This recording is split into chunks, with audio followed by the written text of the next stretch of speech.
Եթե բաժանորդագրված չեք, խնդրում եմ բաժանորդագրվեք և տարածեք այս տեսանյութը, եթե հավանեցիք։ Շնորհակալություն։ Աստծո ճանապարհը շատ պարզ է։ Նա ասում է սովորել, զարգանալ, սիրել, ներել, աճել, ներքուստ փոփոխվել։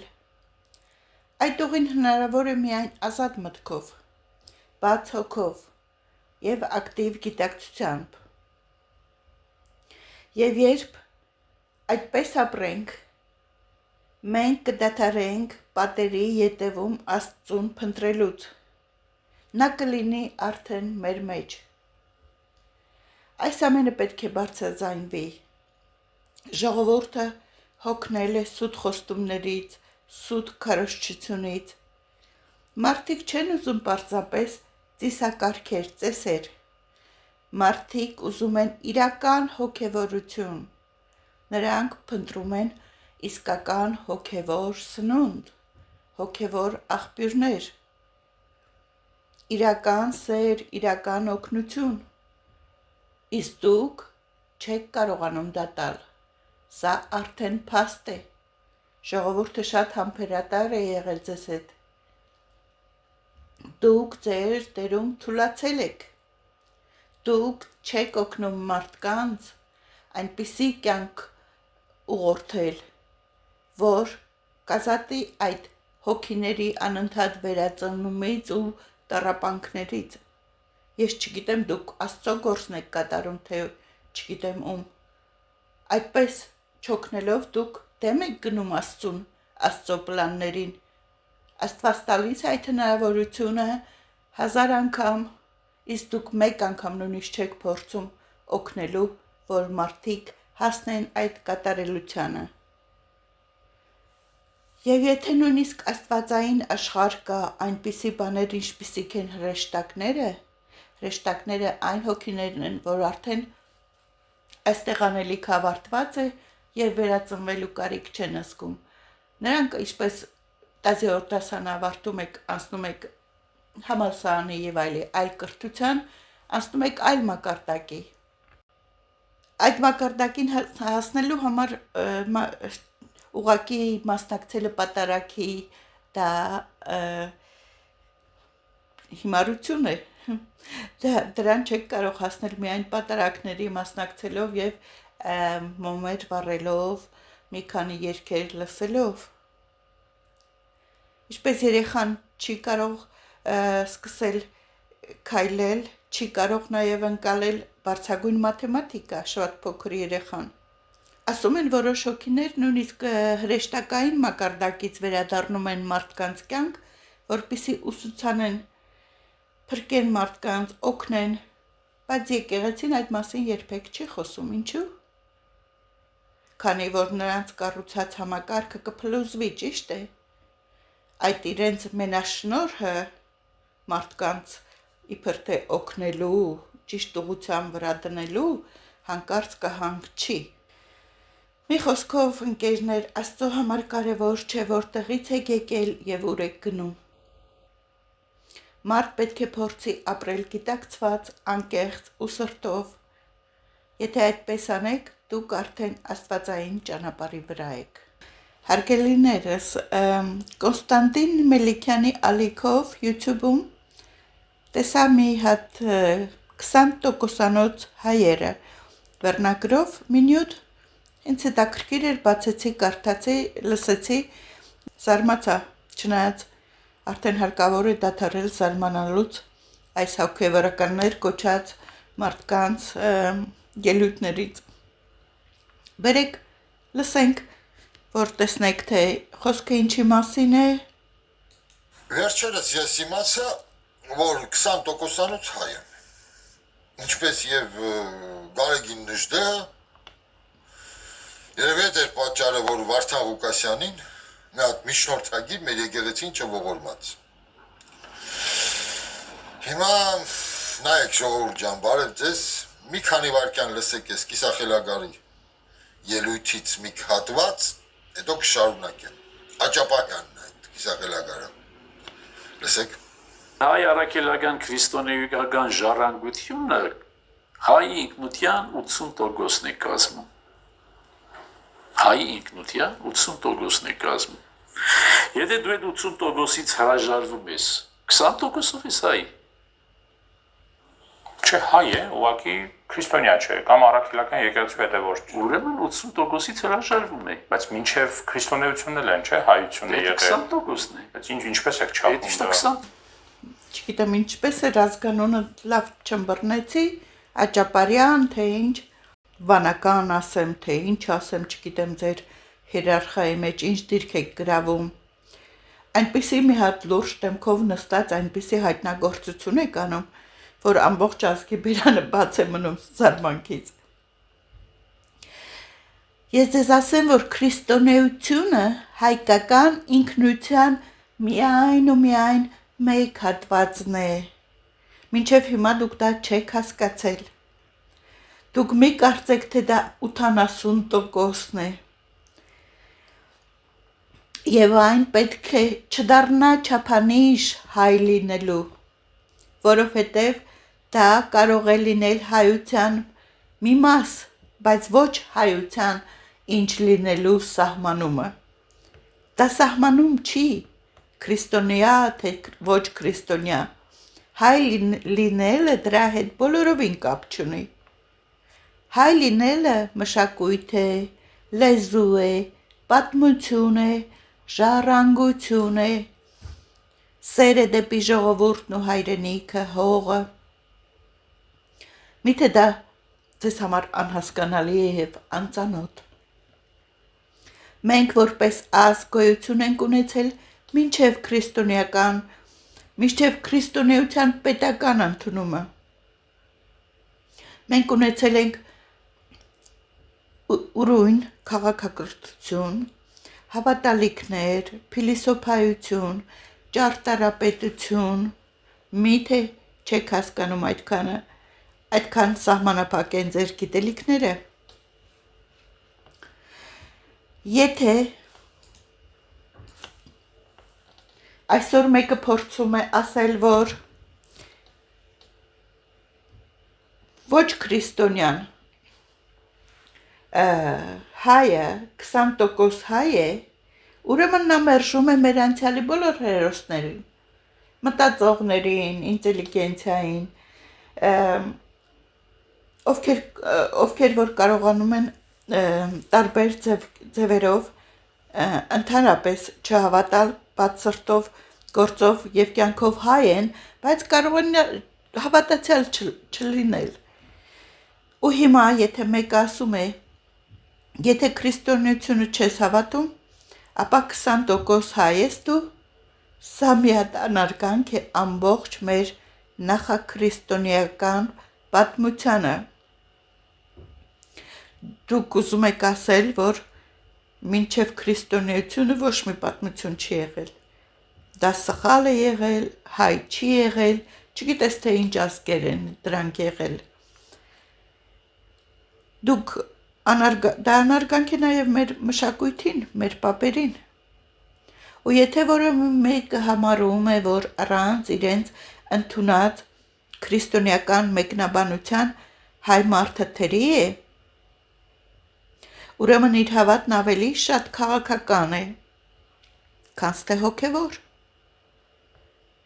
Դա մոլորություն է, ոչ թե աստվածաշնչային ճշմարտություն է։ Այդ որ գրքում եք կարդացել, այդ խելացի մտքերը ձեր ուղեղում ինչպես են առաջանում, ինչ երազ եք դուք տեսել։ Հայ ազգը գոյություն ուներ դեռ քրիստոնեությունից առաջ։ Մենք ունեինք աստվածներ Արամաստ, Անահիտ, Վահագն, Միհր։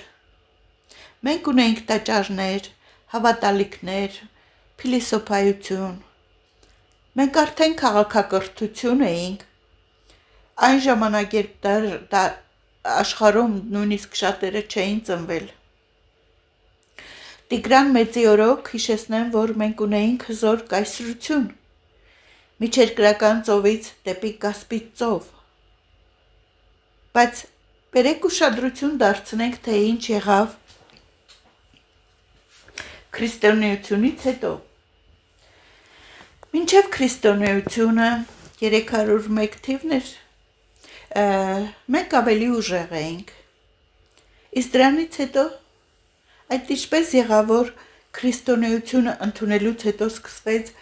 անկումներ, հողերի կորուստ, ցեղասպանություն, բաժանում։ Երբ քրիստոնեությունը պետք է բերեր ուժ, միություն, ինչու այդ ամենից հետո միայն թուլացանք։ Ինչու ամեն եկեղեցու կողքին մեր հին տաճարները ավերվել են։ Տեղը կառուցվել են եկեղեցիներ տաճարների վրա։ Ինչու հին մշակույթը կոչվել է սատանայական։ Աստված չի ուզում, որ հնի վրա հինը ավերես, նորը կառուցես։ Դա մեղք է։ Դա կեղծ հավատք է։ Իսկ ինչ տվեցին մեր այսօրվա եկեղեցիները։ Ոչ մի ցավի դեպքում ժողովրդի ցավի դեպքում կողքին չկանգնեցին։ Պատերազմի ժամանակ լռություն, միայն հարստություն, թանկ ծառայություններ, պալատներ եւ այլն։ Ու քահանան ասում է եկեղեցու գործը մոմ վառելն ու սաղմոս կարդալն է միայն։ Իսկ ուր է ոգեղեն առաջնորդությունը, ուր է սրտացավությունը, միթե քրիստոնեությունը միայն խոսքեր ու մոմեր են, իսկ գործերը ուր մնաց։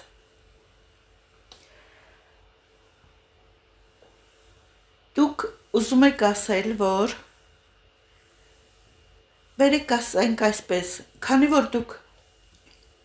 քրիստոնեական իսկական սկզբունքներով առաջնորդվող մարդ չեք, ես կարող եմ ձեզ կոչել ոչ թե 20% հայ, ըստ ձեր լոգիկայի, որ պետք է մարդը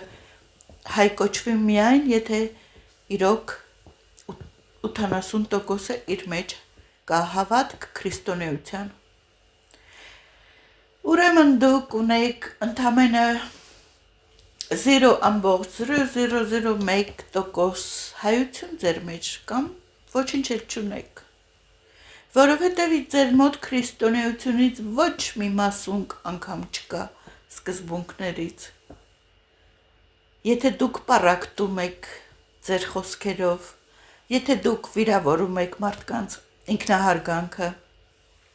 եթե դուք մարդկանց զրկում եք իրենց իդենտիֆիկացիայից, որ իրենք իրենց հայ են ճանաչում, դուք ամեն ինչ վերագրում եք, որ հայ լինելը միայն քրիստոնեությունն է, այդքան սահմանափակ, ձեր մտքի սահմանափակությունը մի տարածեք ուրիշների վրա, դուք մեղավոր չեք, միգուցե ինքներդ ձեզ չեք կրթել ու շատ քիչ եք հասկանում ինչոց է, բայց մի հատ ուշադիր նայեք աշխարհին եւ ձեզ շուրջը։ Միթե որ ազգն է իր հավատքով միայն կոչվում այդ ազգ։ Մուսուլմանները իրենց կոչում են, օրինակ, եթե մուսուլման չես, ուրեմն արաբ չես։ Ադրբեջանցիները ասեն, եթե մուսուլման չես, ադրբեջանցի չես, թուրքերը եւ այլն։ Ով է նման բան հայտարարում բացի ձեզնից։ Եվ դուք, եթե հասարակ մի հատ հոգևորականությունից հեռու մի մարդ լինեիք, նու կասեի ոչինչ եւ այլ մարդը խոսում է իր կարծիքն ասում, բայց դուք այնպես եք լուրջ դեմքով խոսում, կարծես թե իրոք գործից հասկացող մարդ եք եւ գիտեք ինչ եք ասում։ Դրա համար եմ ասում,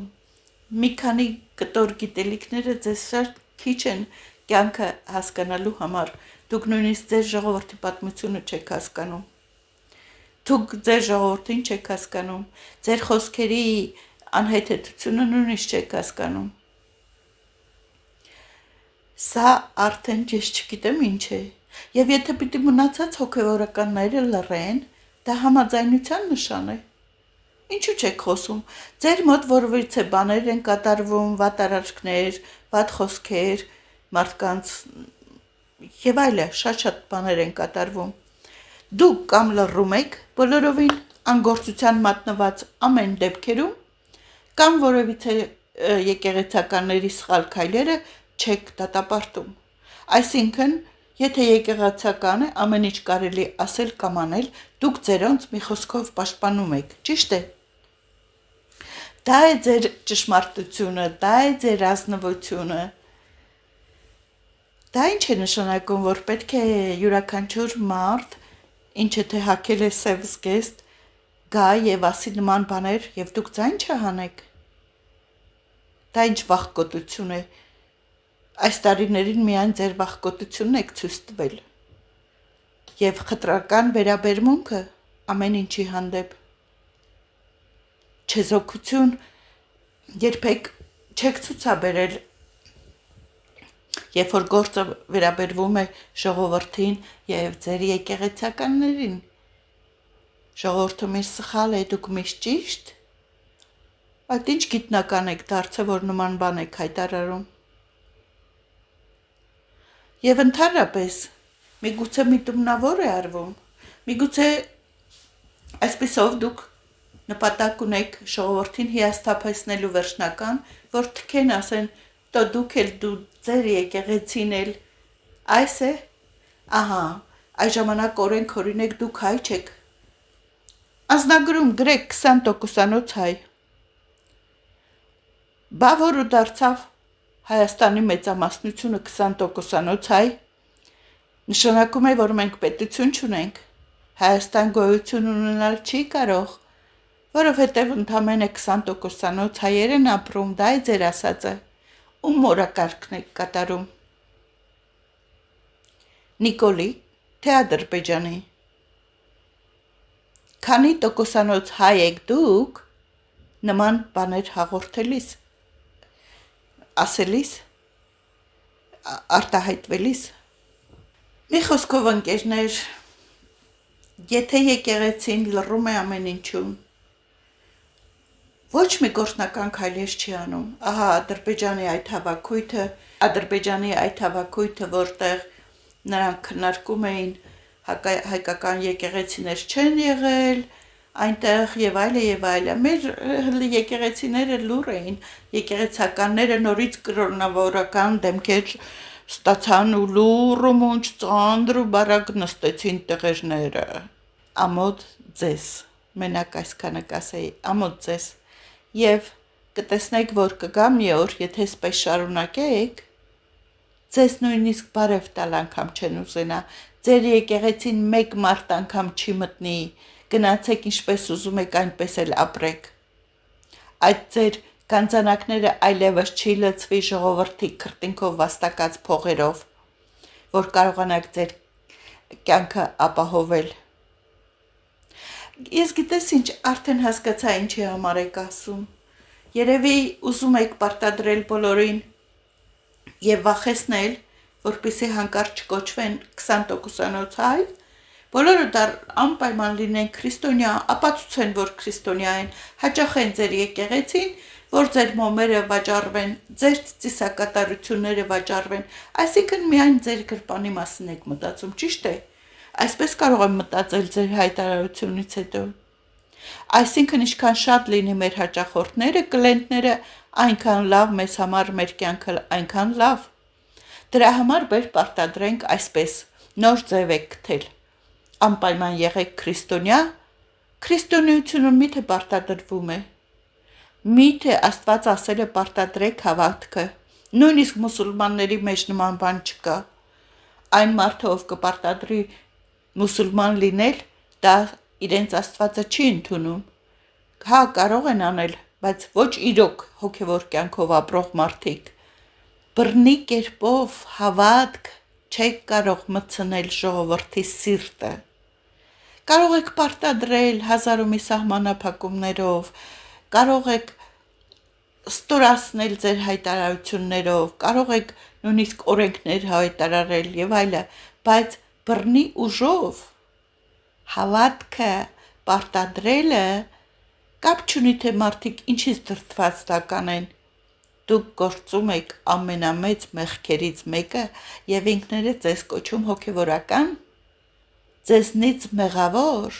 ոչ ոք չկա նման հայտարարությունից հետո։ Իսկ թե դուք ով եք, այլ հարցերում արդեն ես կարող եմ հետևություններ անել։ Եթե եկեղեցիները, ձեր գոլեգաները եկեղեցական ձեզ չգնահատեն սրա համար եւ լուր ընդունեն, ժողովրդի հիասթափությունը ձեզնից կլինի վերջնական։ Մնացել էր միայն սա, որ կպնեք ժողովրդի ինքնությանը, պարտադրելով ձեր կրոնը ժողովրդին։ Բայց այդ կրոնը սրտանց ընդունելու համար ոչ մի քայլ չանել, այսպես ասած, ջանների ջափած չտալ, ոչ մի աշխատանք չկատարել դրա համար։ Իմ թվարկած ամեն ինչը, որ ասեցի, ոչ մի բան չեք ուզում դրանցից անել, դա դժվար է, ճիշտ է։ Միայն պարտադրելն է հեշտ, միայն շանտաժով պարտադրելն է հեշտ, ճիշտ է։ Իսկ այդ աշխատանքը, այդ ուղղորդությունը, այդ վստահություն շահելը, դա մեծ աշխատանք է, դե ժամանակ չունեք, չէ՞, այլ բաներով պիտի զբաղվեք, չէ՞, գնաք այստեղ այնտեղ կյանքը վայելեք։ Ով անի դա։ Բերեք ամենահեշտ ձևը ընտրենք, ասենք, հայ չեք լինի, եթե քրիստոնյա չլինեք, եւ վերջ, այդքան բան։ Ծույլ մարդու արարք, հեշտին վազող, գիտեք ինչ, գնացեք մի հատ,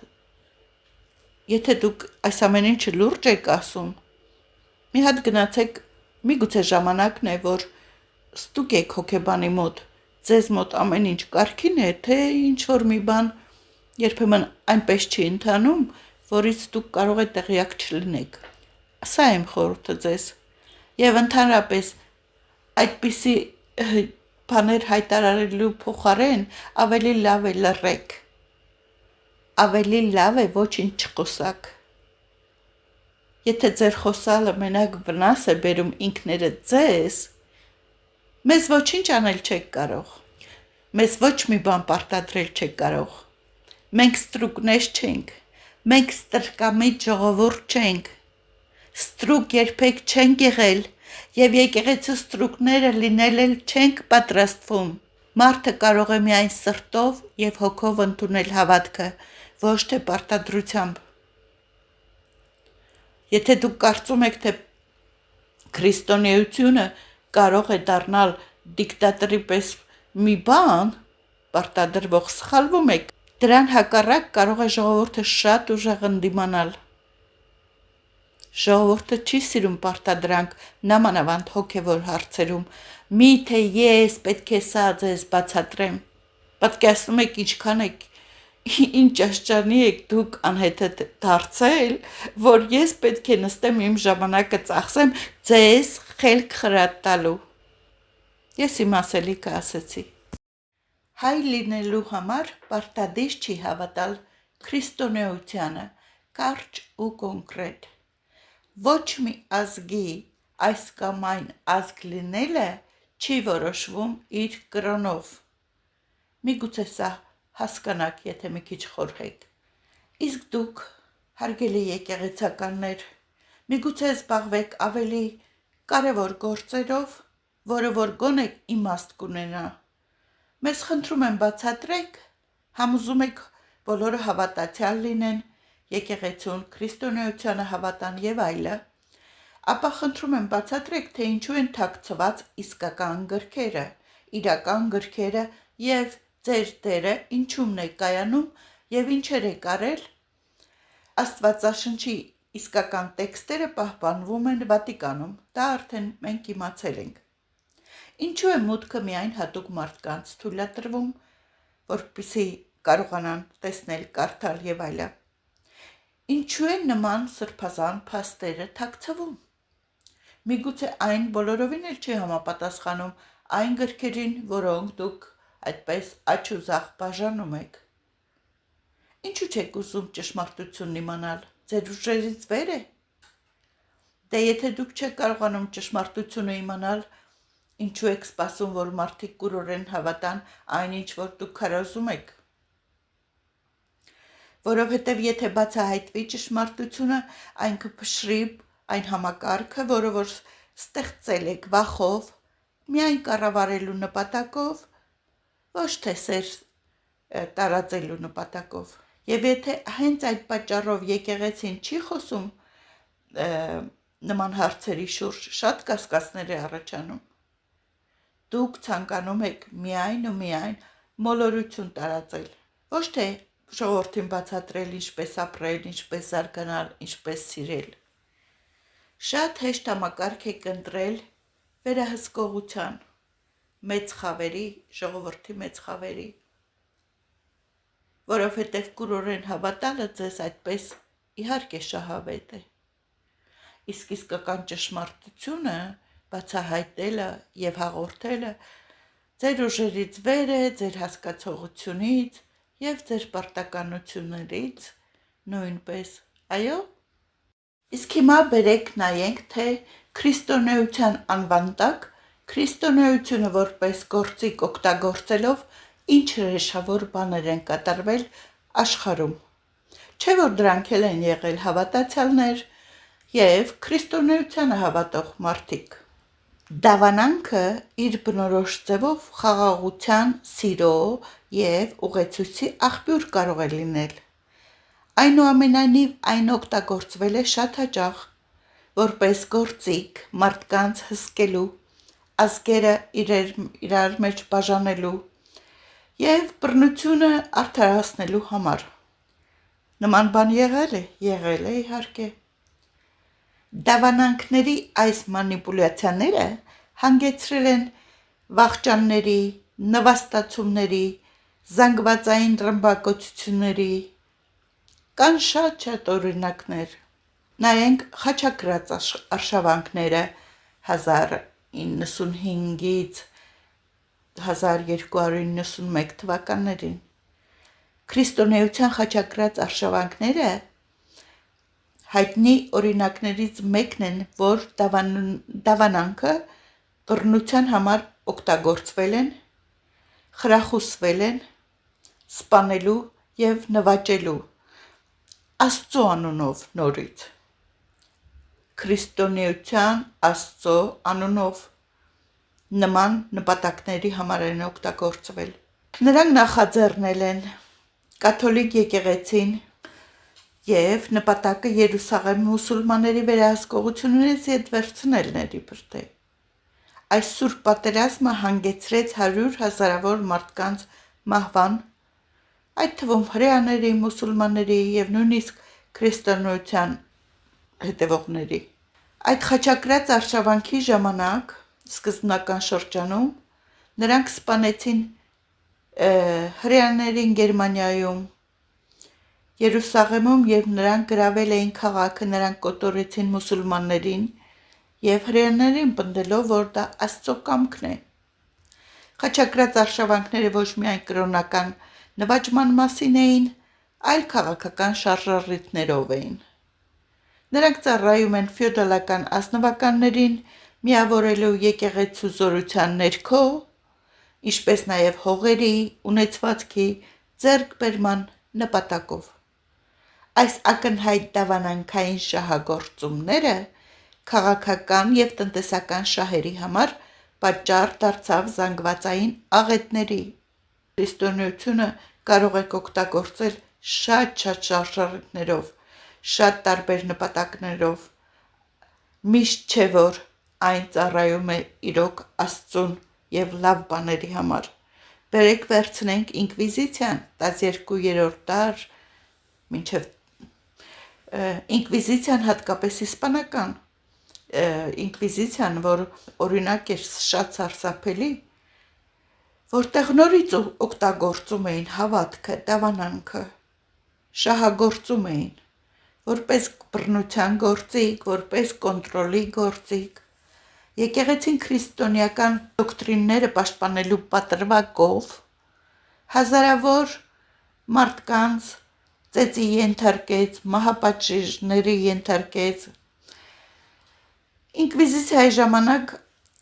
սովորական բան էր, որ մարդիկ մեղադրվում էին կախարդության մեջ, այլ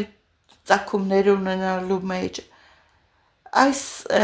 Դրանք շատ հաճախ հիմնված էին անձնական վրեժխնդրությունների վրա, քաղաքական շարժառիթների կամ հողի կամ ունեցվածքի համար մեղադրաններին ենթարկում էին սարսափելի տանջանքների իրենց կյանքի եւ ունեցվածքի համար։ Մի խոսքով տեսնում եք, թե քանի տեսակի բաների մեջ կարելի է օգտագործել քրիստոնեությունը։ Բոլորը, ովքեր մեզ հետ չեն, կարելի է վրեժ լուծել, այրել, սպանել, ոչնչացնել։ Միգուցե 20%-ից հետո հասնեք նույնիսկ այս քայլերի, ինչ կա որ, ամեն ինչ կարող է լինել։ Ամերիկյան բնիկ ժողովրդի ավերումը, քրիստոնեական քարոզիչները, որ Աստծո անունով պատժում էին նրանց, խաչակրում էին, բնիկ ժողովուրդները ստիպված էին կամ հրաժարվել, կամ ընդունել, կամ մի կերպ ապրել նման հանգամանքների շուրջ։ Իսկ քրիստոնեական պատմության մեջ այնպիսի մարդիկ են եղել, ովքեր իրոք մեծ ազդեցություն են թողել իրենց արած գործողություններով, իրենց կարեկցությամբ, սրտացավությամբ, իրենց ամենօրյա գործողություններով, բարությամբ, որպես այդպիսի մարդիկ իրոք հավատացել են եւ շարժվել են Հիսուսի խոսքերով, պատգամներով, եղել են այդպիսի սրբեր, կոչվել են նման մարդիկ, կամ հոգևոր առաջնորդներ են եղել, որոնք իրենց ծառայությունն են մատուցել սովորական քրիստոնյաներին, հասարակ ժողովրդին, ապացուցելով, որ կարեկցանքը մնում է ամենակարևոր ասպեկտներից մեկը քրիստոնեական հավատքի։ Խնդրում եմ ինքներդ ձեզ համեմատեք, վերջին մի 30 տարվա ընթացքում ունեցել եք նման ձեր մեջ նման մարդիկ, քահանաներ, վանականներ, եկեղեցականներ, որ նմանատիպ գործողություններով են զբաղվել, որ դուք էլ ձեզ կոչեք իբր թե Քրիստոսի պատգամները կատարողներ, որ հետո էլ նստեք որոշեք, թե ով քանի տոկոսանոց հայ է։ Դուք մի հատ առաջին անգամ ձեր իսկ աչքի գերանին մի հատ նայեք, նոր փնտրեք ասեղներ ուրիշի աչքերում։ Օրինակ, Սուրբ Ֆրանցիսկոսը ծնվել էր 12-րդ դարում Իտալիայում, խնամք էր տանում կենդանի էակների մասին, բնության մասին, աղքատների եւ այլը, ամբողջ կյանքը նվիրեց հատկապես աղքատներին, հիվանդներին, մեղավորներին։ Նա հավատում էր, որ ամեն մարդ Աստծո ստեղծած մարդն է, կլինի դա բնություն, կենդանի, բոլորը արժանի են սիրո եւ խնամքի։ Նրա խնամքը ներառում էր թե մարդկանց, թե կենդանիներին։ Նա նույնիսկ թռչուններին էր քարոզում, որ Աստծոն փառաբանեն եւ այլը իրենց գեղեցկության եւ ազատության համար։ Նա հաճախ նրա ուսմունքները հորդորվում էր քրիստոնյաներին ապրել պարզ եւ խնամել բնությունը եւ բոլոր կենդանի էակներին։ Ասացեք, խնդրում եմ, մեր հայ քրիստոնյա առաջնորդներ, որ մեկը տեք նման գործողություններ անում, աղքատ մարդկանց հետ շփվում եւ խնամք տանում նրանց մասին։ Նաեւ կար գերմանական լյութերական սպասավոր փիլիսոփա Դիտրիխ Բոնհոֆերը, մեծ խնամք եւ հերոսություն ցույց տվեց Երկրորդ համաշխարհային պատերազմի ժամանակ, երբ որ նա բացահայտորեն ընդդիմանում էր Հիտլերին, նացիստական ռեժիմին եւ քրիստոնեական, քանի որ դա համարում էր քրիստոնեական արժեքների դավաճանություն, նա նաեւ ներգրաված էր օգնություն ցույց տալու հրեաներին, նրանց փրկելու համար նացիստների բռնությունից։ Տեսեք, թե ինչ հանգամանքներում մարդը ինչքան է ռիսկի դիմել եւ արել այնինչ պետք է։ Նա գրում էր նաեւ բանաստեղծություններ, արտացոլելով իր հավատքը եւ այլը։ Մայր Թերեզայի մասին գիտեք, իսկ Բարի Սամարացու մասին գիտեք։ Օրինակ, քրիստոնեության հայտնի այդ պատմությունը, երբ Հիսուսն ասաց Բարի Սամարացու պատմությունը, իհարկե գիտեք, բայց օրինակ չեք վերցնում, ճիշտ է։ Միայն գիտեք, ուրիշներին քարոզեք, ինքներդ չանեք։ Որ զրպարտված էր, թալանված էր եւ այլը, մարդիկ ասնում էին կողքով, առանց օգնություն ցուցաբերելի ու նույնիսկ եկեղեցականները, այ ձեր մասին է խոսքը, այդ օրինակը, նույնիսկ դրանից դաշ չեք քաղել։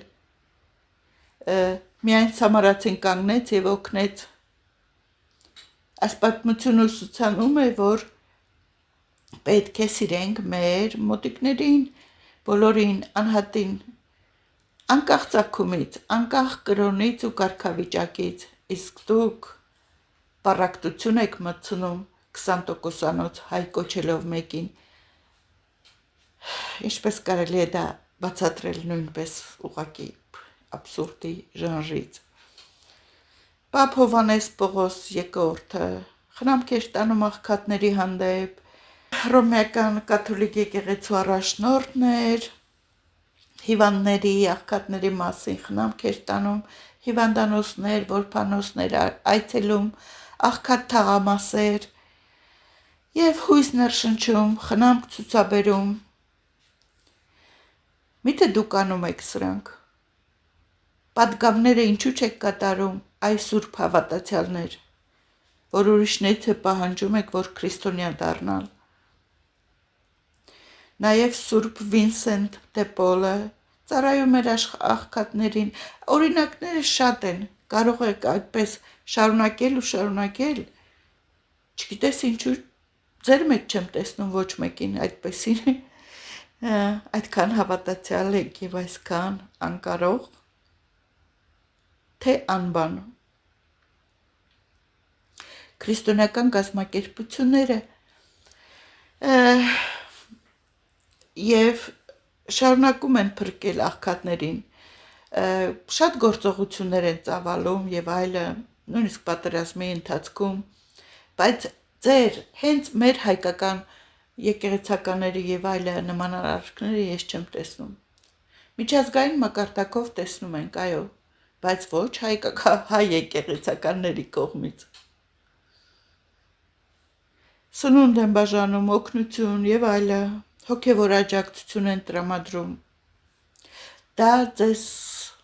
ադատ չի, չէ՞։ Նման սովորություն դուք չունեք։ Մի խոսքով անբարենպաստ պայմաններում ապրող մարդկանց են օգնում եւ այլը։ Մի խոսքով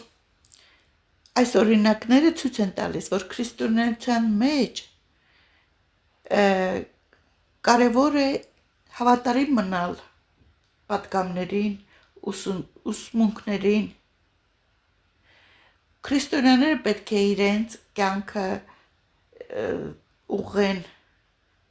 ուրիշներին սպասարկելու, սիրելու արտահայտումներով, գործողություններով։ Խնդրում եմ բացատրեք ինձ,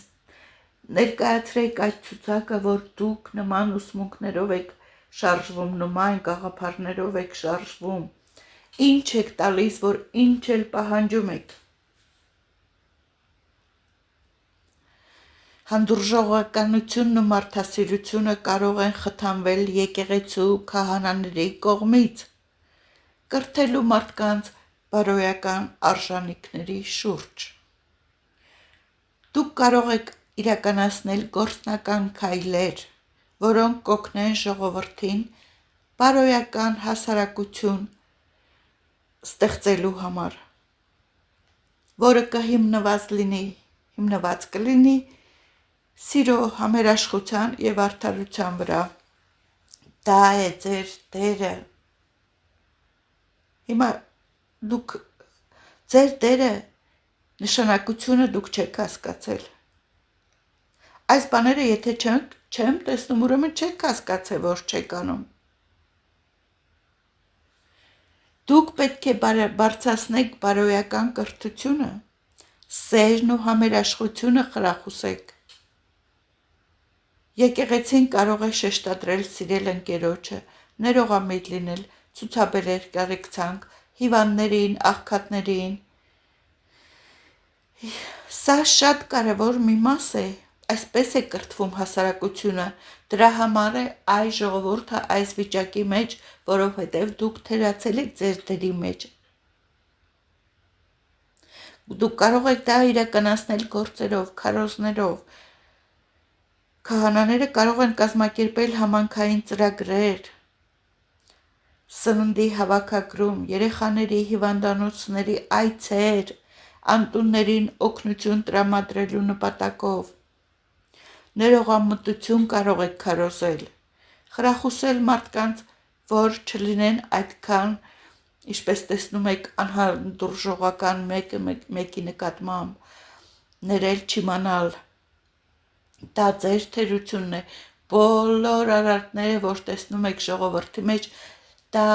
ձեր մեղքով է, դուք եք թերացել այս ամեն ինչում։ Ներողամտությունը մենակ մեկ տող կարդալը չի կտա կարանից ասել ներողամիտ եղեք եւ վերջ։ Դրանում չէ, դուք պետք է բացատրեք։ Դուք պետք է բացատրեք, ինչպես ունենալ սեր սրտում, ինչպիսի հոգևոր զարգացման գնալ եւ այլը։ Դա ձեր պարտականությունն է։ Դուք ձեր աշխատանքը, եթե դուք իմ մոտ աշխատանք եք ընդունվում եւ ձեր աշխատանքը չեք կատարում, ես իրավունք ունեմ ձեզ աշխատանքից հանելու։ Դրա համար բոլորդ միգուցե շուտով գործազուրկ դառնաք, որովհետև ժողովուրդը ձեզ այլևս աշխատանք չի տա։ Ձեր գործն է ազնվություն, բարոյականություն խրախուսելը, էթիկայի, բարոյական չափանիշների ուսուցանելը ժողովրդին։ Դուք կարող եք սովորեցնել ազնվություն, անձնական պատասխանատվություն, հենվելով Սուրբ գրքի պատմությունների վրա, տալով օրինակներ, ցույց տալով ազնվության, խաբեության հետևանքներ։ Կարող եք ստեղծել տարածքներ, որտեղ կարող են հավատացյալները ինքնուրույն գնահատել իրենց գործերը եւ սովորել իրենց իսկ սխալներից։ Անում եք նման միջոցառումներ։ Օգնեք հավատացյալներին որոշումներ կայացնել իրենց անձնական մասնագիտական կյանքում, հիմնվելով բարոյական սկզբունքների վրա։ Դուք կարող եք առաջ մղել կյանքի հանդեպ Սուրբ գրքի հարգանք ցուցաբերելը եւ ընդհանրապես հարգանք բոլոր տեսակի կյանքերի հանդեպ, կյանքի տեսակների հանդեպ, դա կլինի կենդանիներ, թռչուններ եւ այլը, ամեն տեսակի։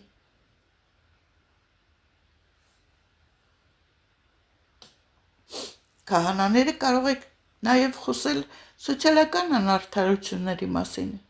դրանց դեմ, խրախուսել հավատացյալներին պաշտպանել մարդկանց իրավունքները։ Կապ չունի, որ խավից են աղքատների, թե վերնախավի։ Սոցիալական արդարության անարդարությունների մասին կարող եք խոսել, թե ոչ, թե դա էլ է ձեզ անծանոթ մի թեմա կամ գիտություն։ Կարող եք մարդկանց ինքնատիրապետման, ձեռքբերման հարցերով օգնել, զրույցներ տանել այդ մասին։ Դա շատ կարևոր է։ Տեսեք մարդիկ ինչքան շուտ դուրս են գալիս իրենց ափերից, չեն կարողանում իրենց հույզերը զսպել։ Դա էլ կապ ունի, չէ, հոգևոր զարգացման հետ։ Մի խոսքով, շատ կարևոր ասպեկտների մասին կարող եք դուք խոսել, բացատրել, քարոզել, համբերատարության մասին, համեստության մասին, ինչ է ամբարտավանությունը, ինչու է դա վատ, եւ ընդհանրապես ինչպես յուրաքանչյուր հավատացյալ կարող է զարգանալ եւ օգտագործել այս ամենը իր կյանքում։ Ընտանեկան արժեքների մասին կարող եք խոսել, լուսաբանել ընտանիքների հարաբերությունների արժեքները, զույգերին սովորեցնել համատեղ կյանքում հաղորդակցման, կոմունիկացիայի, փոխադարձ հարգանքի, երեխաների դաստիարակության մասին։ Այս ամեն խնդիրներում դուք թերացել եք, չկաք, ոչ թե քիչ եք արել, այլ բոլորովին չկաք։ ընտանեկան ամուր կապերի մասին խոսել, ծնողների, երեխաների հարգանքի միմյանց նկատմամբ խոսել։ Դուք այս ամեն ինչը չեք անում։ Միայն զոր, ինչպես են ասում, միայն ստիպելով եք ուզում հավատք պարտադրել, բայց դուք օրինակելի նման ուսմունքներ չեք անում, ժողովրդին չեք բացատրում, որպեսզի ունենա ժողովուրդը այդ հարգանքը, թե ձեր հանդեպ, թե քրիստոնեության հանդեպ։ Ինչպես կարող եք պարտադրել մի բան, որի արդյունքները չի տեսնում, որի օրինակելի վարքագիծը ձեր կողմից պետք է ցուցադրվեր, որպես իրոք հավատացյալ եք, դուք ինքներդ ձեզ կոչում եւ հոգեվորությանը ծառայող մարդիկ եք ձեզ կոչում, բայց այդ օրինակները ձեր մոտ չի տեսնում, ժողովուրդը ինչպես ընդօրինակի կամ հարգի այդ հավատքը։ Մարդկանց մեկը մյուսին ծառայելու կարևորությունը։ Հնդիկների մոտ օրինակ մարդիկ կային, որ իրենց կյանքը հիմա ամեն ինչ թողել են, ես տեսա նման մարդկանց, երբ որ ճանապարհորդում էի, ամեն աշխարհիկ կյանքից հրաժարվել են, ամեն ինչ թողել են, եկել են եւ շատերը զբաղվում են միայն ու միայն ծառայություն մատուցելով մեր նման հասարակ մարդկանց։ Դրա մեջ իրենք գտնում են մեծ կարևորություն, հավատում են, որ դա Աստծուն ծառայել է նշանակում, յուրաքանչյուր մարդուն խնամելը, ճաշ մատուցել, ամեն ինչը ձրի են անում տարբեր տեղեր, աշրամներում, այլ տեղեր, ամբողջ կյանքը այդպես շարունակելու են մինչև վերջ, միայն ծառայություն մատուցել։ Այդ մարդիկ հասկացել են, հասարակ մարդիկ, եւ ընտրել են հոգեվոր ուղին, իսկ դուք հոգեվորականներդ ոչ մի բան չեք անում։ Մի խոսքով սոցիալական անարդարություններից ասեցինք, որ չեք խոսում,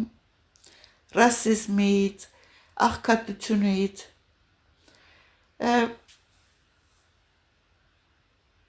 սոցիալական արդարության պաշտպանությունը խրախուսելու համար ոչ մի բան չեք անում։ Դա կլինի փախստականների, այլ զոհերի, հետապնդումների զոհերի, խոցելի ժողովրդի խմբերի վերաբերյալ։ Մի խոսքով, դուք ոչ մի բան չեք անում։ Քրիստոնեական հավատքները դուք կարող եք խրախուսել եւ հասկանալու համար Սուրբ գրքի արժեքը դուք կարող եք դա կիրառել առօրյա կյանքում, պրակտիկորեն ցույց տալով։ Եվ հավատացյալներին էլ դուք չեք օգնում հավատքը ուժեղանալու համար, չհավատողներին էլ չեք օգնում ներգրավելու հավատքի մեջ։ Դուք պետք է կրթեք, խրախուսեք, շարունակելու ինքնակրթությունը,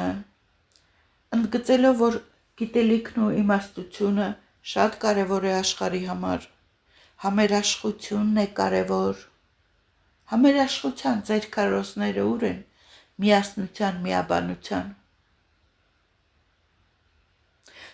Այդ գաղափարների շուրջ երբեք չեք խոսում, կամ շատ քիչ, կամ հասանելի չի ժողովրդին։ Մարդկանց չեք սովորեցնում ինչպես դիմակայել բախումների, կյանքի դժվարություններին։ Մի խոսքով, դուք շատ գործեր ունեք անելու, ինչպես եք, եթե նույնիսկ այսօր սկսեք, շատ բաց թողած ունեք լրացնելու, իսկ եթե չսկսեք, ամեն ինչ կորած է, բացը այնքան շատ է, որ այդ անդունդը ինչով եք լցնելու, այդ անդունդը գնալով ավելի է մեծանում։ Մի խոսքով, դուք կարող եք առաջնորդել ձեր համայնքը բարոյական զարգացման մեծ մակարդակ ձեռք բերելու համար, ձեր իսկ օրինակով, ձեր իսկ կրթելով։ Դուք կարող եք մարդկանց օգնել հասկանալու ինչ է հոգևոր ուղին և ինչ է իսկական մարդասիրությունը, պարտականությունը և այսպիսով ստեղծել բարոյական հասարակություն։ Շատ ցավալի է, որ ես պետք է խոսեմ այդ մասին, բայց պետք էր խոսելը։ Ասում են լսողին մեկ, հասկացողին մեկ, չհասկացողին 1001։ Եթե դուք այս ամեն ինչը չեք անելու, չեք լսելու, դե ուրեմն մի նեղացեք ժողովրդից։ Ժողովուրդն էլ իրավունք ունի իր ճանապարհը ընտրելու։